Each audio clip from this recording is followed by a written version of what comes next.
In the glittering sprawl of San Francisco, where fog curled around skyscrapers like a lover's whisper, 13-year-old Lila Monroe lived a life most could only dream of. Her father, Everett Monroe, was the founder of Nixlify, a tech empire that powered half the world's cloud systems, his wealth measured in billions. Their home, a penthouse crowning Pacific Heights, boasted floor-to-ceiling windows, Italian marble, and a private rooftop garden where Lil often escaped to sketch the city's jagged scaling. But beneath the opulence, Lila felt like a ghost in her own life. Her mother, Clara, had died 5 years earlier in a car accident on the Golden Gate Bridge, a tragedy that left Everett a shadow of the warm, storytelling father had once been. He drowned his grief in work and whiskey, leaving Lila to navigate her world alone, her sharp green eyes catching details others overlooked. Lila was a quiet girl, small for her age, with a cascade of chestnut hair and a mind that worked like a puzzle solver's,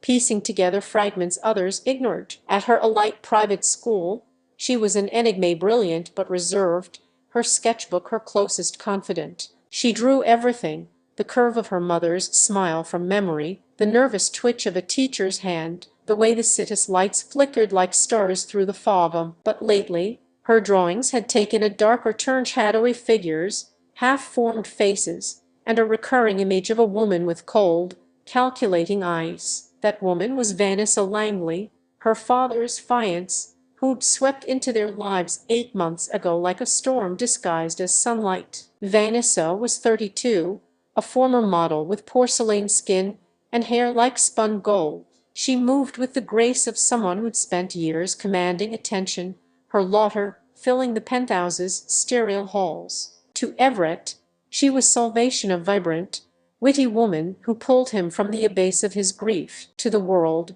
she was a perfect match for a billionaire widower, her interior design business adding a touch of creative flair to his tech-driven life. But to Lila, Vanessa was a puzzle with missing pieces. Her stories didn't add up.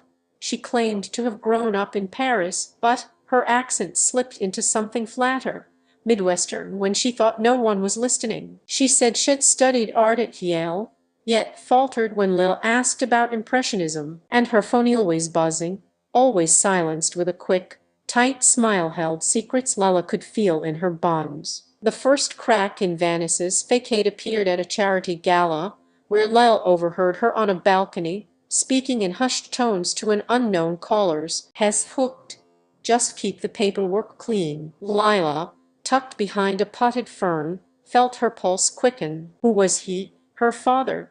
And what paperwork? She began watching Vanessa closely, noting how she'd linger near Everett's office, her fingers grazing his laptop, or how she'd excuse herself during dinners to take calls in the rooftop garden. Once, Lila saw a text flash on Vanessa's tablet.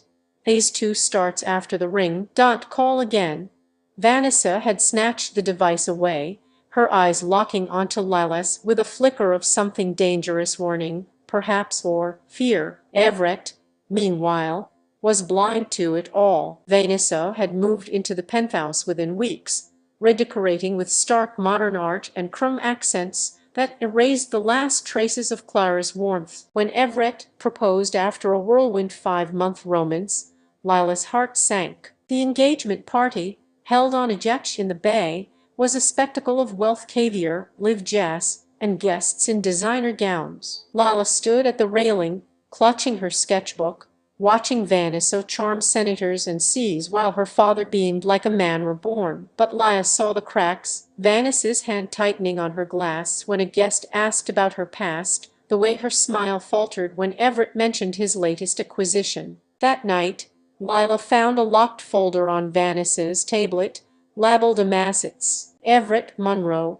Lila's stomach twisted. She didn't know what it meant, but it was loved. As the wedding loomed, a grand affair set for the Fairmont Hotel's historic ballroom, Lila's unease grew into desperation. She tried talking to her father, showing him a photo she'd found online of Vanessa at a Miami fundraiser under the name Veronica Lane. Everett, distracted by a boardroom crisis, brushed it off. Lila, You're reading too much into things. Vanessa's been nothing but wonderful.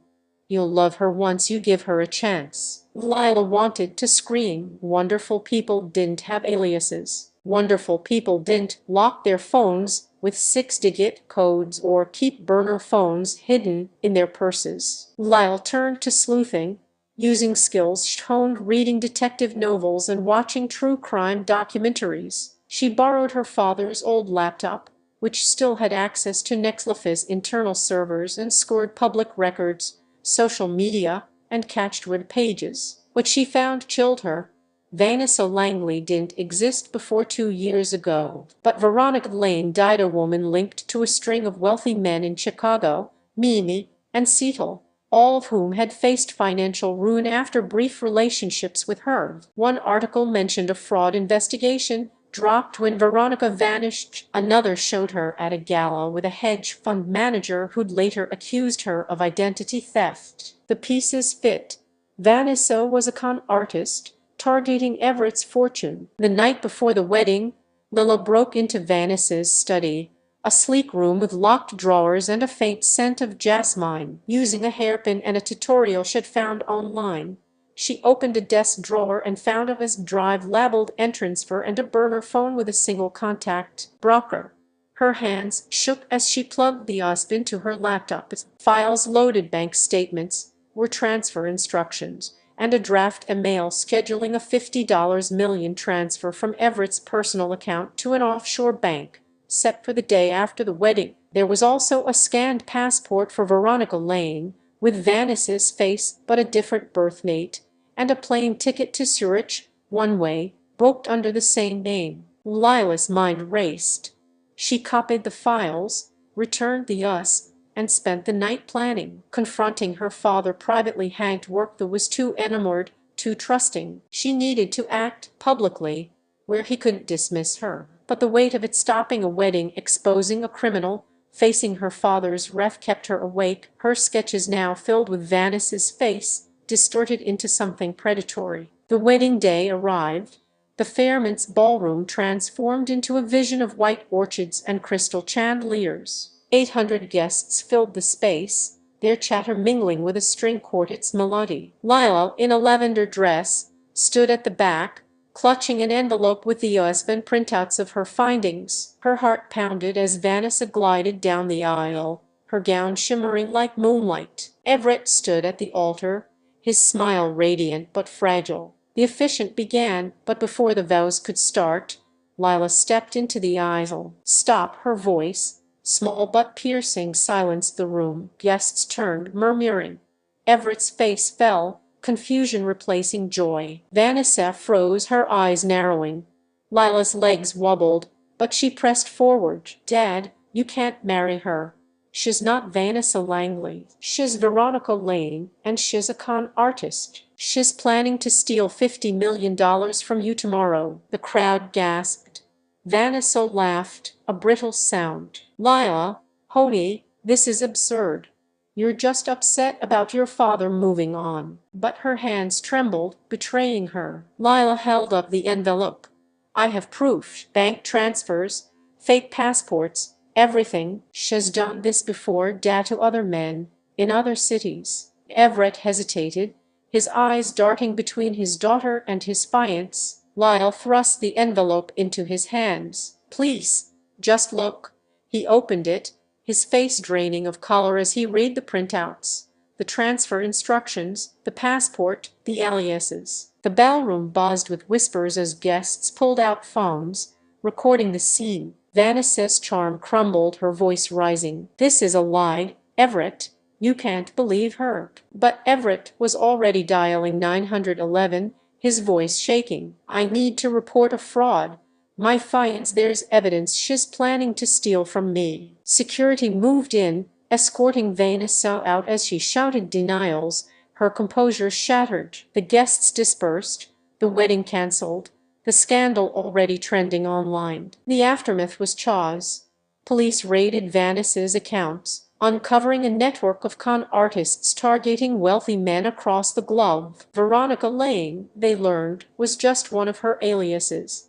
Her real name was unknown, her past a labyrinth of lies. Everett, humiliated, retreated from public life, his trust shattered. He and Lila moved to a vineyard in Napa Valley, seeking quiet. They spent evenings rebuilding their bond, cooking Clara's old recipes, and talking about the mother Lila barely remembered. Everett apologized often, his guilt a heavy shadow, but Lila forgave him, knowing he'd been a victim too. Yet, the story didn't end with Vanessa's arrest. A month later, Lila received an anonymous letter, postmarked from New York.